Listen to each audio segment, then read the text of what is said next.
simkuring ka pawali mangga siapkeun areal ieu urang sasarengan etang-etang tetenger kan urang Bogor urang ngawangun hiji kampung wios pamarentah provinsi nu ngaluarkeun biayana eta kampung disebatna Kampung Pakuan Pajajaran anu janten puseur sejarah peradaban Sunda anu musirna di Bogor.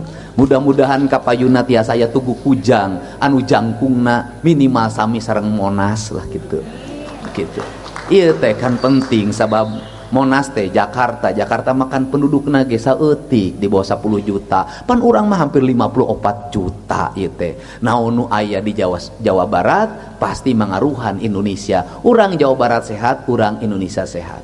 Pamungkas kuring mah pepeujeuh kulantaran ieu teh tanah pusaka ulah dirogahala, ulah disiksa. Ku kituna peradaban geus ningalikeun sing saha nu nyaah ka Bogor hirupna bakal nanjung, sing saha nu ngahina Bogor hirupna bakal susah salawasna. Mangga bade nyarios politik ge mangga. Pak Harto kapungkur ngawangun peradaban pertanian Indonesia di Bogor, ngadamel IPB di Bogor, ngadamel pusat peternakan di Bogor.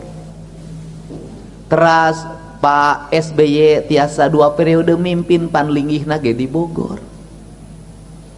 Pak Jokowi periode kedua anu ngaldinten ke sareng Pak Wali Kota Bogor, di Istana Bogor. Presiden ayeuna Bapak urang sadayana Pak Prabowo Subianto apan linggihna ge di Bogor. Mantap ge nu ngajabat di Bogor sing nyaah ka Bogor, tentara bakal tepi ka jenderalna, polisi bakal tepi ka jenderalna, jaksa bakal tepi ka jamna, pengadilan bakal tepi ka hakim agungna.